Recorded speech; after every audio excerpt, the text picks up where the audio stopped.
இந்த கிரேவி ஓரளவுக்கு நீங்கள் தொக்கு மாதிரி கான்செப்டில் நீங்கள் ரெடி பண்ணிடணும். ஃபஸ்ட்டு ரெடி பண்ணிட்டீங்கன்னா அந்த கிரேவினால ஒரு திக் கிரேவி ஆகும். அதுக்கு பிறகு நம்ம என்ன பண்ண போனால் கொஞ்சம் லைட்டாக கேஷ்மீர் கிரேவிலாம் ஆட் பண்ணுவோம். சரிங்களா? அதே சைடில் வந்து நம்ம என்ன பண்ண போனால் இன்னொரு பேனில் வந்து கொஞ்சம் கலர் கேப்சிங்கெலாம் வச்சுருக்கேன். இந்த கலர் கேப்சிங் லைட்டாக டாஸ் பண்ணி போடலாம்.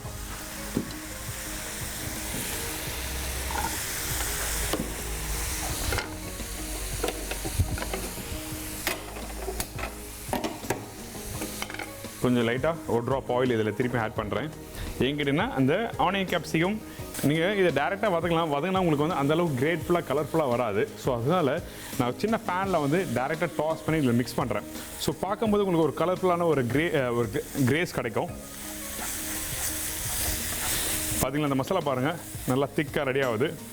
ஸோ இந்த டைமில் கொஞ்சம் கொத்தமல்லி, கொஞ்சம் ஒயிட் கிரேவி, அதாவது பாயில் பண்ணி அரைச்சி வச்சுருக்கேன் அந்த கேஷ்மீர் பேஸ்ட் இதில் ஆட் பண்ணுறேன்.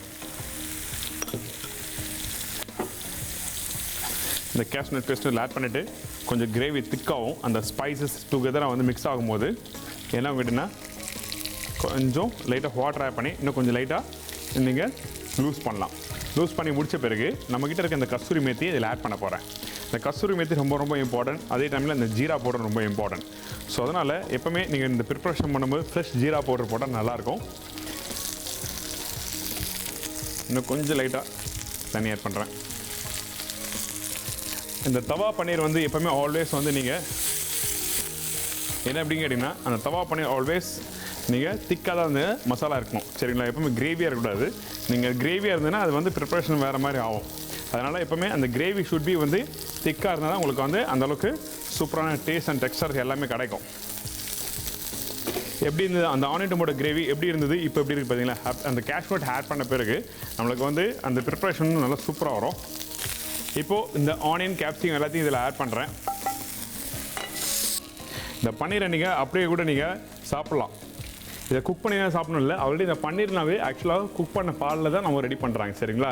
மற்றபடி பன்னீரை நீங்கள் யூஸ் பண்ணுறீங்கன்னா வீட்டில் நிறைய பேர் பன்னீரில் கடையில் வாங்குவாங்க, அதில் கெமிக்கல் யூஸ் பண்ணி தான் ப்ராசஸ் பண்ணுவாங்க. ஆனால் இந்த பன்னீரில் நேச்சுரலான லைம் ஆட் பண்ணி கர்ல் பண்ணி பன்னீர் நல்லா கெட்டியாக ரெடி பண்ணியிருக்காங்க. இந்த மாதிரி ரெடி பண்ணிவிட்டு என்ன பண்ண கேட்டிங்கன்னா கொஞ்சம் லைட்டாக என்கிட்ட இருக்க அந்த மேத்தி பவுடர், அதாவது வெந்தி இலை ட்ரை வெந்தி இலை பவுடர் வந்து இதில் ஆட் பண்ணுறேன். இதுக்கப்புறம் கொஞ்சமாக பட்டர்,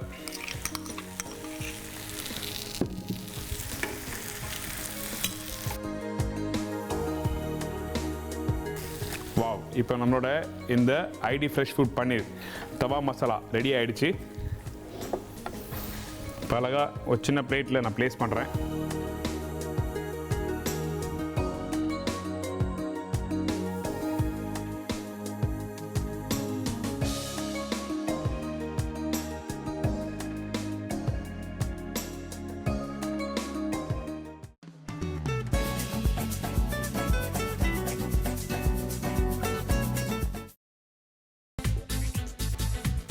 புதினா போண்டா தேவையான பொருட்கள்: புதினா 1 கட்டு, பாசி பருப்பு 100 கிராம், துவரம் பருப்பு 50 கிராம், உளுத்தம் பருப்பு 2 தேக்கரண்டி, கடலை பருப்பு 2 தேக்கரண்டி, பச்சை மிளகாய் 2, இஞ்சி சிறு துண்டு, தேங்காய் துருவல் 1 கப், சீரகம் 1 தேக்கரண்டி, எண்ணெய் தேவையான அளவு, உப்பு தேவையான அளவு.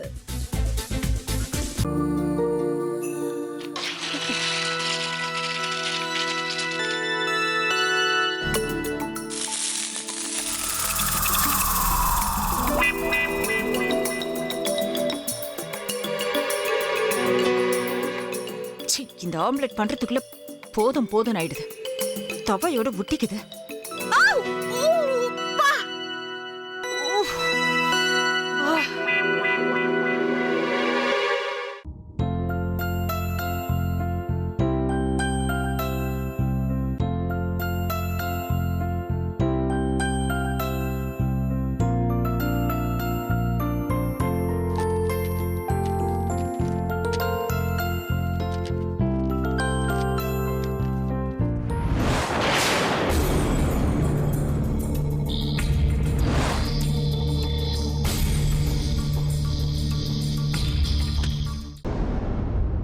அமிர்தா இப்ப என்ன பண்ணிக்கிட்டு இருப்பாங்க?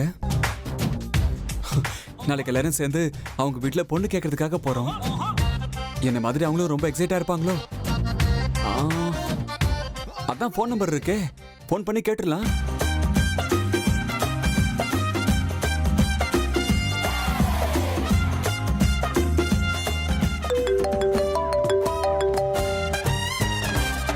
ஹலோ. ஆஹா, தேன் மாதிரி உங்க வாய்ஸ் ரொம்ப ஸ்வீட்டா இருக்குங்க.